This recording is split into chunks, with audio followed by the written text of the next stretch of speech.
Hai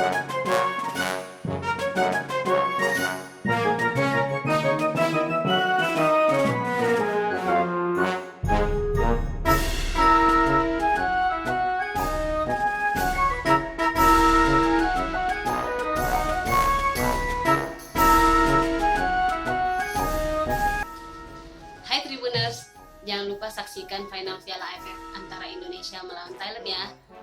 Semoga Garuda Muda bisa menang sebagai kado di hari ulang tahun ke-73 kemerdekaan Republik Indonesia. Ewak!